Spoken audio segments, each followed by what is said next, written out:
Greetings and welcome to our Creating Contentment podcast. For those of you who may not know me, my name is Charlie Wharton. Our goal with this effort is to try to get a head start on making the most of our opportunities. Whether it's getting your week off to a good start or just making the most of today, we want to help you find contentment. Now, while most of us are familiar with the general idea of contentment, have you ever really given much thought as to what it is or how it can be manifested in our lives? My concept of contentment includes two major components.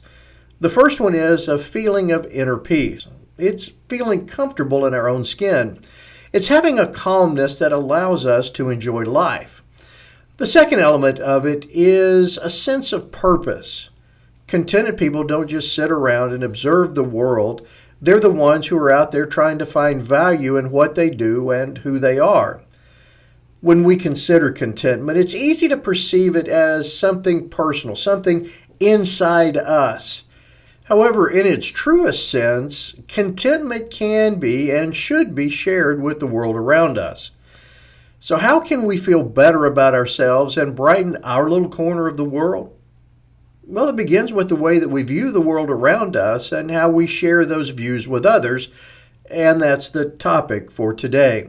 However, to get to where we want to be, we need to climb in our time machine and go back to the 1970s. Unless you were in grade school, or at least in grade school in the 1970s, the name Spiro Agnew might not mean much to you.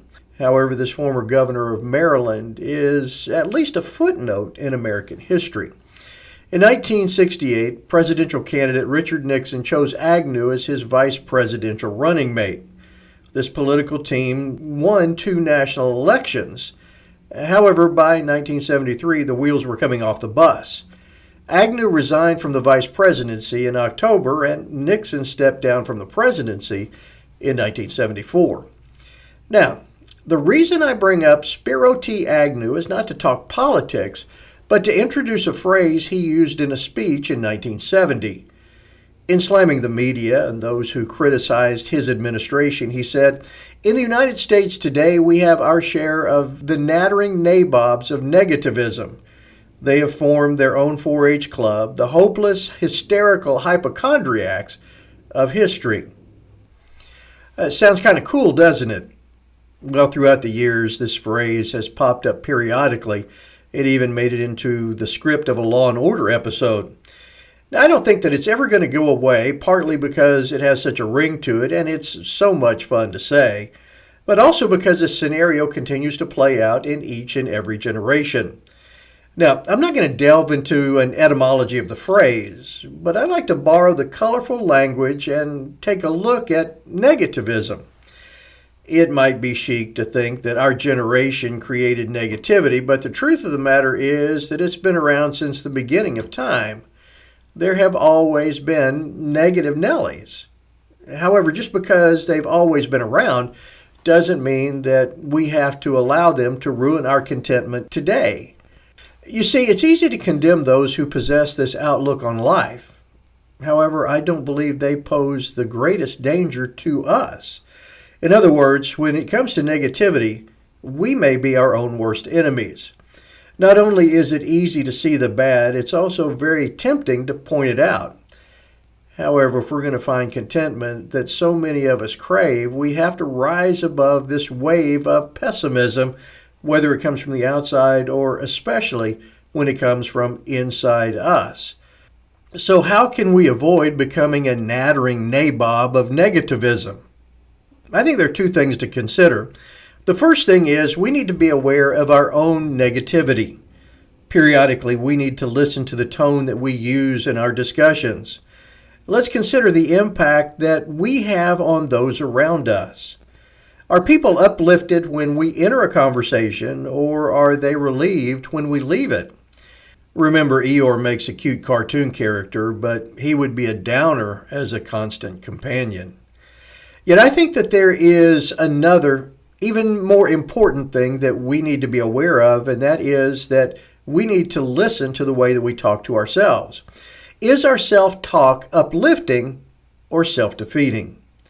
Do the words in our head build us up, or do they keep us chained to some concept of negativity, especially about our own actions and our own abilities?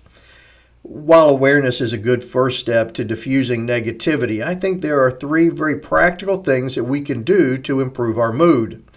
The first one is we need to monitor our intake. Does the media we follow build us up, or does it drag us down? Do the people around us make us feel good or bad about the world that we see?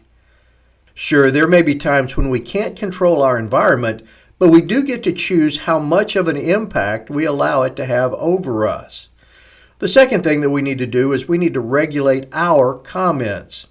I remember my mom telling me, you don't have to tell everything you know. Well, I think a modern parallel is you don't have to say everything you think. Each time we verbalize a negative opinion, we reinforce that part of our character.